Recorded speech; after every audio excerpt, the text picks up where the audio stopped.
Hey there, tribe. As you guys know, we're on a constant mission to discover the people and the opportunities that ignite and fuel our passion and our drive to turn those great intentions, those big hearts into those big wallets. And I've met some incredible people here at this business mastermind. And one of those people that I got to hear on stage is Jacob, Mr. Stash himself, who has an incredible story and an amazing mindset. And we're just chatting, and I thought it would be a great opportunity, who knows when we're going to see each other again, Yeah. to capture each other's story that we're both curious about. I'd love to share some of the wisdom that you've shared on stage with everyone that is on their own journey to find out, what is possible for them, what this industry affords. Could you share with everyone about your story of becoming who you've become, who is a phenomenal leader, someone who is doing some things that I consider to be next level, and I look forward to growing with you. So it's been Absolutely, amazing brother. to get Absolutely. a chance to learn with you and grow and develop. So Jacob, a little bit about your story. Absolutely. No, it's a pleasure. And viewers, you're in the right place at the right time, on the right channel, listening to the right content with Sal. Oh man. I always pay attention to leaders who lead with their heart and intention. I like to call that earnest intention. And so when you have that, you know that the limitless imagination can kick in to help guide people and hopefully create a pathway so you can actually access those opportunities and the possibilities that Sal's talking about. There's so many great leaders that come together, especially when something's real, when something's tangible, when something has the potential to truly change financial trajectories, and for a lot of people, recoup, to heal, to recover, to find what we're discovering. People are having hope and belief that they can have a different outcome, because a lot of people have not had favorable outcomes in things that they've tried, and it's beat them down. Maybe it's scared them. They need to have that chance to bounce back. It's said that Tony Robbins actually said it. He said a setback is just a setup for a comeback, right? I love it. And so there's so many great things about this space, about the investing space, about the networking space, about being an entrepreneur, self-development, all of that. Jim Rohn said, you'll never make more money than the person that you grow yourself to be. So that's actually the beginning of my story. I had a professional musician background. Had the luxury and the blessing and the richness of experience of touring about 20 different countries as a drummer. Countries? Yeah. I knew you were a musician. I thought you were a dabbler or enthusiast. No, it was my baby. Yeah, professional drummer. Oh, that's why you were well known. No, I don't know if I was really that well known, but definitely on the musicianship side and the experiences and the craft itself. So, at a younger age of music, I said I was going to give myself a certain amount of time to financially support myself with my craft. I became a father, and obviously responsibilities kick in. So about being a musician and how you began to learn. Transition from there. Yeah. So I would always say, I was rich in experience. Yeah, but several countries. Yeah. 20. One of the stories I tell, we were playing in Calais, Spain, and they have a beach with black sand. Oh, nice. And so I was watching the sunset with my toes in the black sands of Calais Beach. And it was one of those things where it's like, one of those things like the best things in life are free. Yeah. Right? Yeah, it's one of those moments, but it was a aha moment where I had an epiphany that it's like, well, this isn't free. I'm away from my baby. I'm away from my woman. I'm out here touring, and so if they were with me, if I had resources to where they could be with me, or this was on my time, my schedule, my terms, then it would be different. So I said, okay. What a moment. Yeah. Of learning and introspection. Yeah, exactly. So it costs. It costs a lot to be free. It costs what it costs. Yes, exactly. It costs what it costs. So I later, as I was still pursuing my music career, I was having to work several jobs to support my music career and my family. And this is where the stash actually came involved, was in 2009, the No Shave November for the cancer awareness. I think it was actually for prostate cancer, but it was universal. Cancer. And so my mom at the time had developed Hodgkin's lymphoma cancer, and it hit her very hard. She was an RN nurse, very capable. Taking care of other people. Taking care of other people relentlessly. Double shifts, triple shifts, just loved it. Just would give the shirt off her back. Like just one of those One of those like guardian angel type of women that will do anything, way kind. And it hit her hard. She went through remission, and during chemotherapy, she went legally blind. She was legally blind, and so therefore, having problems walking around, she fell, broke her shoulder, broke her knee, and literally I saw my mom go from a very capable woman to disabled and elderly, and she had to eat up all of her savings and her retirement, and was on disability at a very low income, and she needed my help. And you were also struggling to provide for your family as you were trying to... We were making ends meet, but that's the funny thing about ends. They keep going. They don't meet. Yeah. And so it was a cycle of wanting something different, but repeating the same thing over. And my music wasn't supporting me enough, and I had to make a decision. And that's the part where I started really getting pushed by my lovely woman to grow, to do something different. Yes, your music is amazing, your talent is amazing, but what do you want to expand on? And so my guide, my divine download was entrepreneurialism, investing, trading, figuring out financial literacy. And so from there, it was really, I have to separate myself from my limits, from my knowledge, from where I think I can be to where I see others. And if I want what they have, I have to learn what they learned. Yeah. And so I immediately started in network marketing. That first network marketing company was actually one of the first trading and trade copying network marketing companies. Okay. So my first product ever as an entrepreneur was money making money. So I caught that bug immediately. Yeah. And that's quite powerful, and can especially wanting to pursue something in financial space. But that was your first taste of networking? That was my first taste, yeah. Wow. Yeah, so to have your first product being money it changes the way you look at any other product, It's very different. And let's touch upon that, because I also come from product as my original, it was financial. I didn't realize that it was financial, but then I started to get into product, from skincare to knives, even to just whole wellness stuff. And when I finally stumbled across crypto and realized the testimonials, the fact that it was universal for everyone, regardless of body type or whether they took it or was diligent about it, or all these things, it eliminated a lot of the variable elements that made it work for someone versus not work for someone, and that made it a lot more easy to do this thing that we all want, which is duplicate. But what was it like for you to just step into that arena from the beginning and see that, everybody wants money, everybody, it's a product for everyone? And how did that experience go? Well, it's the realization we all get that we have to have money making money for us. We have to have money working for us while we sleep, or like Warren Buffett says, we'll work till the day we die, right? Yeah, exactly. So the trading that was happening was copying blue chip stock traders. They were doing options. Immediately at that same time is when Forex became very popular, and a lot of the Forex traders, Forex automation, and then the next phase, crypto, right? I got into crypto, and that actually I let sleep for a second when I shouldn't have, but luckily I got in early enough to where it built enough of a crypto portfolio for me to start looking at how I could diversify. I started learning a lot of things from the wealth building mentors that we all have. You all have the same books, on your shelves. If you've studied the Napoleon Hills, the Dale Carnegies, the Zig Ziglars, the Bob Proctors, the Wallace D. Waddles, the Science of Getting Rich, all of these, all of them.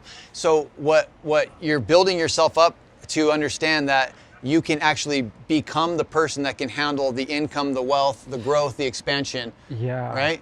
You have to become that person, like be, do, have. Exactly. Yeah. Most people want to have the thing, and then they think they will, be able to do things, and then they'll become something better. But it's opposite, right? So the way that my unfolding is that I knew that diversification was key, because I had already dabbled a little bit in the trading, and the market will kick your butt, And so I was like, well, if I had taken some money, allocated it to another vehicle, taken some profits and reallocated it to another vehicle. And I started understanding that if we have enough pillars, if one or two fall down, you're still standing. Right? Just think about a table or a chair, that it's a lot more solid on multiple legs versus just one. And take it from someone who's lost millions by not doing what you're just saying, and I would have not had to go from multi-millionaire down to like not having food in the fridge type of life. So, yeah. So how did you evolve? Because the being part, you may have had the opportunities and the comp plans of those projects. How did you begin to climb them and develop your leadership and develop yourself to maximize what was in front of you? That's a good question. I read a book called The Go-Giver. The go-giver. Yeah, so everybody hears about being a go-getter, right? Or a goal-getter, as Bob was saying today. Yeah. There's a book called The Go-Giver, and it's really all about what you're contributing to the environment around you. Wow. It's what you're putting into other people, the time, the energy, the effort, yes, the money, Yeah. being present in the moment, how you're changing other people's lives without the expectation of return, and then it comes back tenfold. It's a phenomenal, very short read. Look it up, it's great. I will. I got into that mode of Serving. gratitude, Yeah. contribution, and that built my character to wanting to be of value to people around me, if I can add value. Yeah. And so it helped me build my network a little bit better that way. Also, I wasn't afraid. I was afraid at first, but being a performer, I knew I had to get on stage and I had to share. I have a little bit of what I feel is a divine calling to absorb information and share it and demystify it, because just like in drums, I'm nobody special. I learned from people that played drums. And if I can learn it, then you can learn it, but maybe I can demystify it for you. So if I could do that with drumming, could I do that with financial literacy? Could I do that with personal development? That's true. And I think I was able to do that. And so people would follow a little bit, more, and we would build good networks. But yeah, I decided to do it on my own. I went and built a brick and mortar business. And so I said, let's not make somebody else rich. Let's do the Robert Kiyosaki thing and get all the way to the big business and be the self-employed to the big business, right? Well, what ended up happening was we built a brick and mortar from the ground up.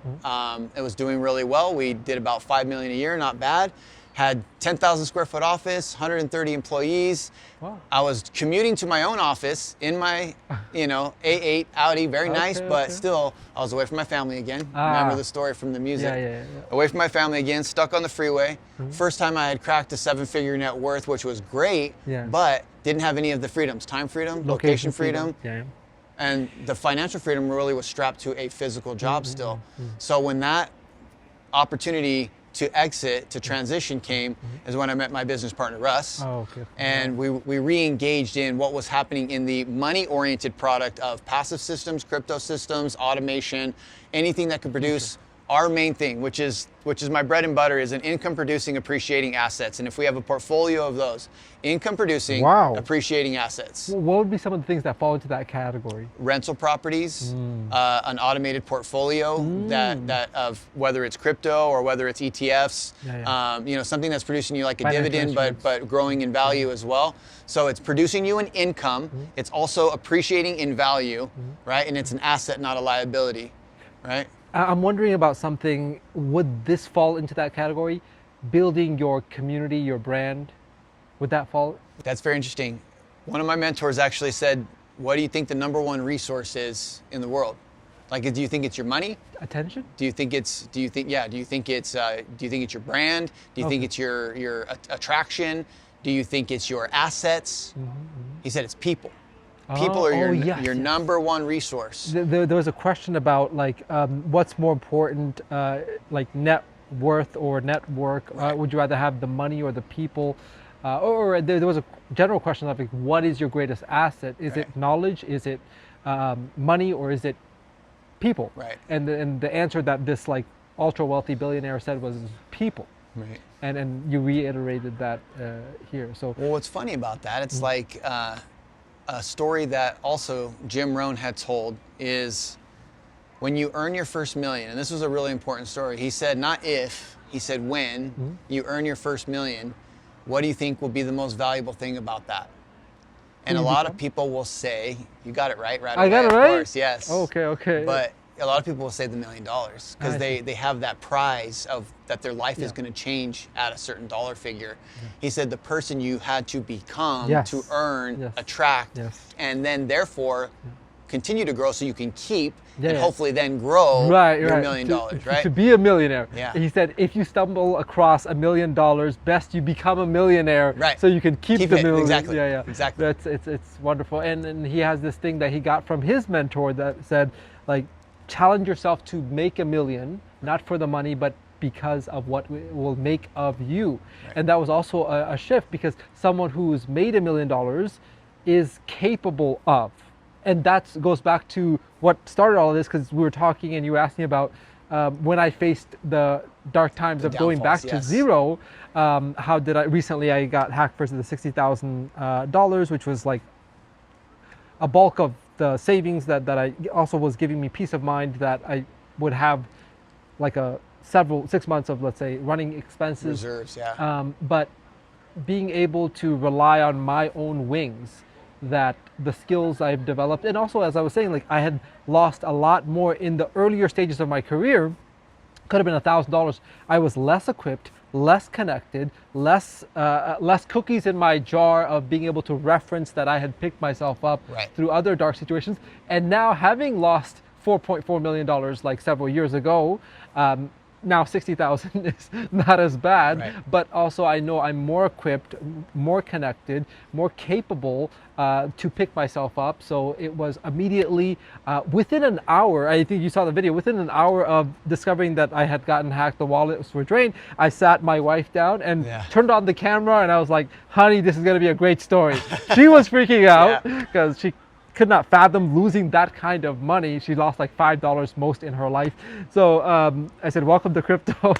But yeah, that's the kind of becoming of a person that is capable of making the money. As it said, the man makes the money, not the money making the man. Right. Well, what's good about your story too is it's not about the come up. It's about the bounce back. Because you're you know, it's how you actually respond. And you know, and we want to be able to respond, be respawn able, right? Responsible for our actions. We want to be able to respond, not react. Absolutely. And you had the maturity and the experience to respond. The history also. Yeah. Well, and the thing is though, is that everybody can get lucky one time. Yeah, exactly. You know, and sometimes it's timing. Sometimes it's being in the right place at the right time. It's the right crypto or something. Sometimes it's your luck of what family you grew up in. Sometimes somebody showed you an you opportunity recruited one giant of a leader. Correct. You were there at the right place, right time. It's some combination of, but the question is, can you do it? Can you do again? it over? Can you do it again, and then do it again? Yeah. Right. And so you, I imagine, are on several cycles of doing it again. As am I. Right. And so back to like, as you were transitioning, the thing that I want to know is, how did you evolve into the top-notch mindset leader, caliber of people you now deal with? How did you, because like not everyone that enters this space evolves. They may dabble, they may stay in that circle. You've transcended to a level where you're dealing with hedge funds and millions of dollars of clients that can come in at $1 million plus. That's not typical networking. I mean, like in our space, you don't bring in a client for $1 million, but you're able to do that. How did you get to that point? Well, I don't think I'm anything super special in that regard. It's that you tend to need to lead with your heart. People don't care how much you know until they know how much you care, right? So if you genuinely are present with people and try and relate to them, right? I'm not trying to be interesting. I'm trying to be interested, right? So I'm interested in everybody's story. I'm interested in what they're doing, and how can hopefully I add some value to what they have going on. The go-giver. How could I learn from them too, right? And sometimes the mentor becomes the mentee, and they're okay with it if they don't have the uncontrollable, like, megalomaniac ego, right? Of it. So sometimes they do, but then you do have the right timing and the balls to hit them up at the right time to say, I know what level you're at.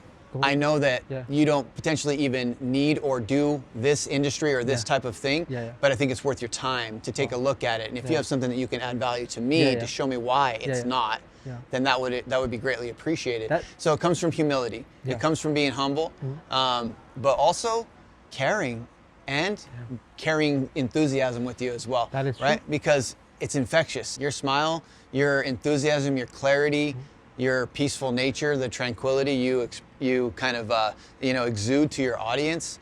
You want to watch it. Like I want to know, like the Grateful Tribe. You know, I come from the school of gratitude, right? Like, bro, you were writing notes. I saw the first word on the line was gratitude.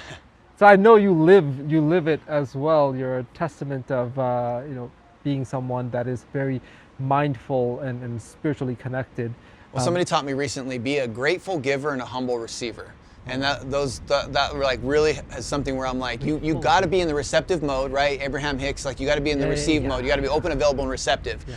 And you got to know that they're just people. Yeah, that guy might be a 7-8 figure person, but he still puts his pants on one leg at a time. He still eats breakfast. He still does the same stuff. He still has the same problems with arguments and things like that. So can we be relatable? Like the last guy I was just talking to, we finally taled about his daughters and them going to school and my kid playing baseball. Multi 8-figure earner. Yeah, big guy. So, I think humility is a double-edged sword, because the best way, which I mean, like, you being humble doesn't mean that you're weak. You being humble also allows you to, as you said, see other people as humans, that they also have their own ups and downs, and they also put their pants on with one leg at a time.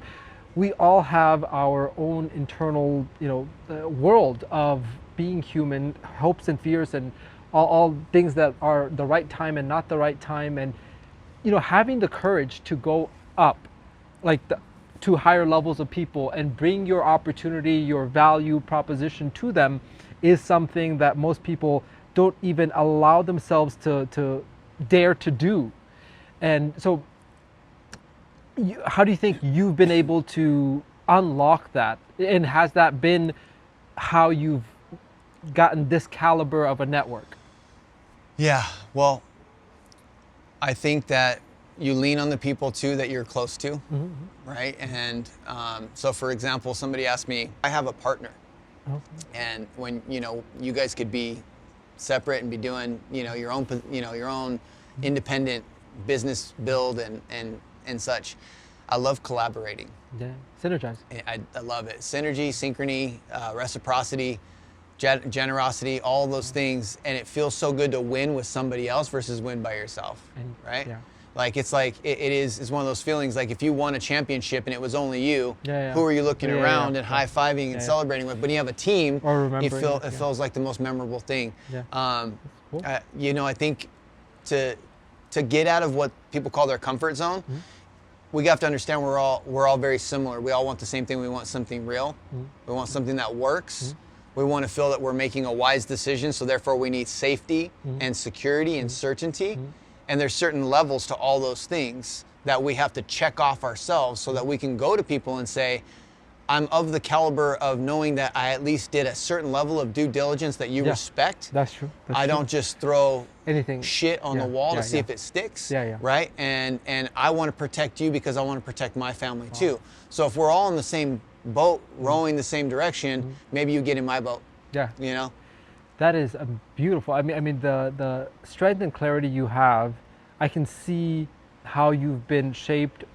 Being able to say no is, if not as powerful, more powerful, because the focused person has to be able to say no to the 99% of other things. And I think that's a huge factor of how far we get in a world that is so distracted and so full of the next shiny object syndrome. But I want to dial into what you would suggest to someone that's looking to level up, because you've been able to do that for yourself. Right. How do you mentor your leaders or other teammates that says, hey, I know I have potential, I see a great opportunity in front of me, how can I get to the next level? Is it a certain formula, strategy, type of discipline, habits that you would pass along to them? Spot on. So we have to do more. We have to become more, right? And how do we do that? We have to leverage. I'm also asking for myself, by the way. We have to leverage what other people have done before us, bottom line. What other people are doing currently that we want to know how they're doing. And we have to have the humility to be the student.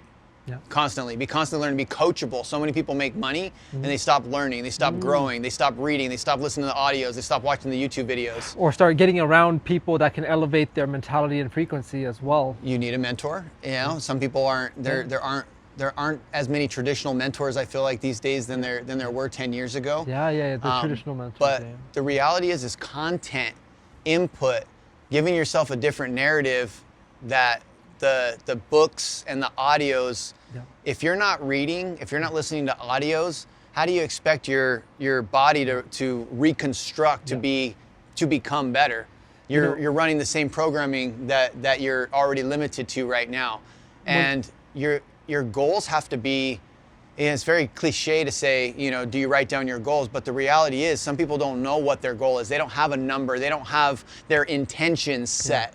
And so if I want to free my mom with limitless capital to have no mortgage and to have the ability to have any medical specialist that she wants, and I'm practicing being happy and grateful now that I have the ability to supply those things for her, so I'm resonating in the vibration. If you're not attuning to the vibration of accomplishing the thing, feeling the thing, making the belief and the wish now happen, and then putting in the work to make it happen so that you can become that person, then you're kind of kidding yourself. You're kind of wishing for it and hoping for it. And somebody very eloquently said, "Hope don't float."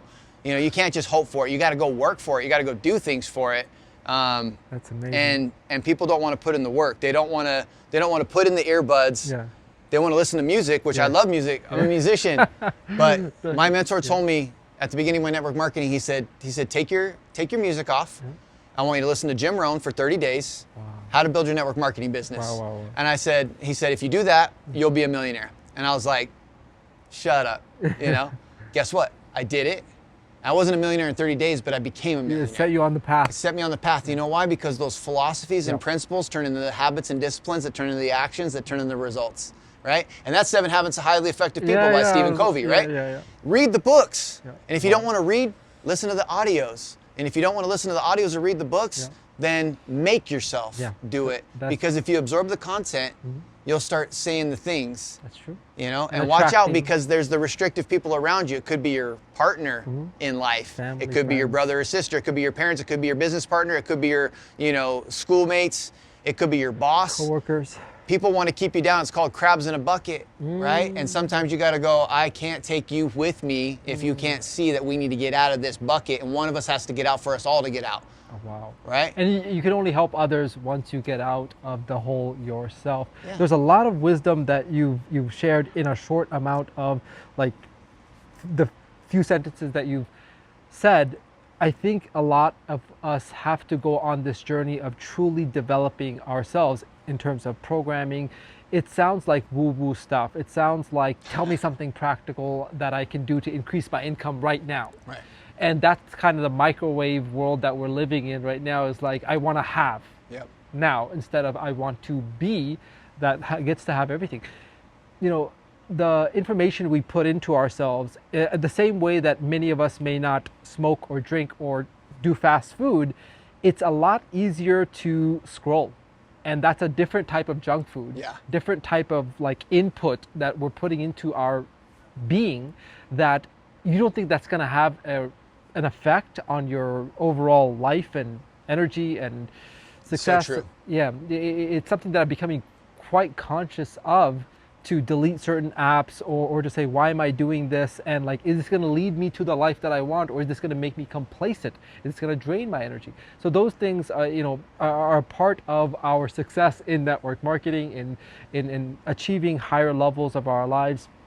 Any final piece of wisdom, as we'll hear a lot more from you as we embark on now this journey of, having met each other and resonating with each other's story, but I wanted to just capture what we were already talking about, because I felt like it would be valuable to others on their own path. So what are you doing right now to grow yourself even at this level, and what would you suggest that someone could be doing on a daily basis?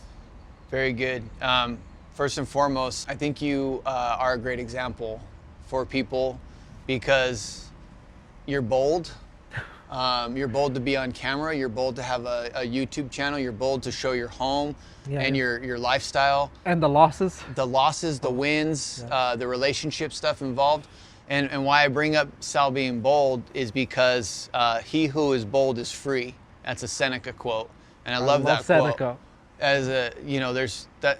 You'll notice that a lot of what I say is, somebody might say, oh, you're just regurgitating all this stuff. That's what we do. We learn things like learning a language, and then we say them, we repeat them.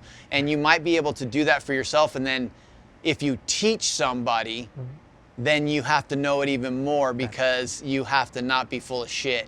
right? The greatest way teach. to learn is to teach. Exactly. Exactly. Modeled learning. No, there was a lot that you were saying. I'm like, that's that source and that source and that source. And, Yeah. you know, whether we know it or not, we're being programmed every day through all these other influences. Why not consciously do that? Yeah, exactly. So subliminal programming has been a major thing for me. Really? How do you listen to something? I listen to audio. Yeah, I listen to Why audio sleep? at night, affirmations, Neville Goddard. I listen to a lot of different things at night. So Take notes, take notes. that guy that just walked across our camera, he'd probably just fire me immediately because I probably have radiation going on from having my earbuds in at night. But yeah, He's but like code 9.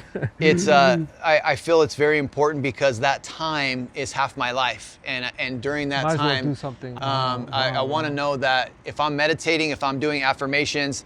What I love about Alex Hormozi is he says, don't just affirm, do confirmations, right? Yeah. Actually, Outwork your self-doubt. yeah, like David Goggins says about the cookie jar, same thing. What have I done? What has built my ability to be confident enough to say? And I can't always remember all of my wins because I'm focused on the next one. It's like Grant Cardone says, he says, what's more important than the breath you just took? The next Well, your next one, right? So go get your next breath. And that leads me to, how bad do you want it? And that's what I was actually talking about with people today. I'm getting chills. How bad do you? I just did too. I just did too. You felt that? I felt Oh my it. God, Yep, that is- absolutely. I don't know why. I just like you know, like Eric Thomas Yeah. or Thompson. He says like, you know, about the drowning man. Yes. Like, Do they know that story? no, share about meeting him early Yeah. at dawn. Really quick. So a mentee went to his mentor and he said, I want to be successful. And he said, you want to be successful? He's like, yeah. He's like, I really want to be successful. And he said, okay, cool. Meet me at the beach at 4 a.m. tomorrow. He said, meet you at the beach. He's like, yep, and wear a suit. Be suited and booted. Meet me at the beach tomorrow, 4 a.m. He's like, all right, I can do that. So they meet at 4 a.m. and he says, cool, walk out in the water. He's like, are you crazy? Like, walk out. I'm in a suit. You told me to show up. I want to be successful. I'm in a suit. He said, walk out in the water. He walks out in the water. He goes up to his shins. He says, walk a little further. He goes out to his knees.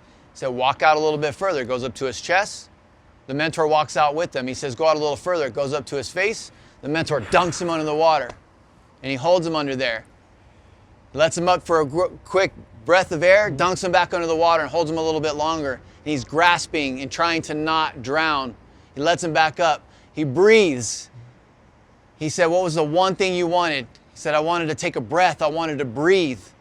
He said, when you want to succeed as bad as you just wanted to breathe, then you'll be successful. Man, That's good. Yeah. I wanna tie that back into your journey. Was that when your mother faced her health hardships and the finances were tight? Was that the Yes. moment for you? That was the moment of decision, and I couldn't see people struggle around me and not have it affect my heart. Yeah. I don't like to see people struggle or have dysfunctionalities about finance. Yeah. There's fighting, there's abusiveness, there's divorces, there's drug addiction, there's so many things because people are lacking resources. Yeah. And then you learn that you might have the resourcefulness and the skills Yes. to actually change that, at least in a ripple effect. Your inner circle, your circle of influence, and then your extended network, right? But you got to start with your overflowing bucket. Yeah. And if we do that, if we can do that, and we can get the right people on the right mission together, we can expedite the time that it takes to do that. Well said. And then systems help us do that faster. As long as they're real, they can last, they're authentic, Yeah. they're doing what they say they can do. Yeah. And that's what I felt we found in this current opportunity. It's amazing. Because of this opportunity, we've been able to connect with people like Stash and so many others around the world. I'm extremely grateful to this industry because it not only provides us a level of freedom that no other path does when it comes to, like, you know, you can get yourself a high paying job as a business owner if you, as you did. I did.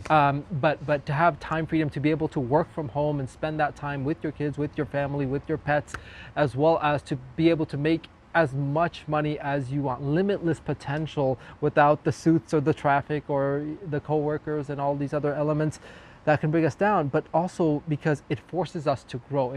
And it connects us to great minds like Jacob and so many others that we'll get to connect with. So I really wanted to capture, because I felt like the energy and the conversation and the vibrations were going to be something that I'd want to remember, and I'd want to capture that and share that with you guys, because he's really worked on himself. I can sense, and I can, from the little pieces of what you say, you know, I see someone that truly wants to bring out their potential, and I really respect the provider in you that cannot see his loved ones or the circle around him suffer, and you have, like I do, like you do, unique opportunities. You have the courage, you have the opportunities that our people around us, our parents, our siblings, my siblings, are not as courageous or ambitious or risk tolerating to be able to do what we do.